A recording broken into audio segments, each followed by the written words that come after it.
আমার ছোট বড় সকল প্রিয় দর্শক বন্ধুদেরকে সকালের অনেক অনেক শুভেচ্ছা রইল। তো দেখো এখানে আমি অপরাজিতা গাছ লাগিয়েছিলাম, সেটা ছিল নীল কালারের, কিন্তু জানি না কী কারণে সাদা হয়ে গেছে।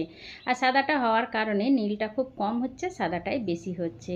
কিন্তু আমি খুব ভালোভাবে, আমার মনে আছে, আমি নীল অপরাজিতার চারার বীজ তৈরি করে তারপরে আমি সেটাকে লাগিয়েছিলাম।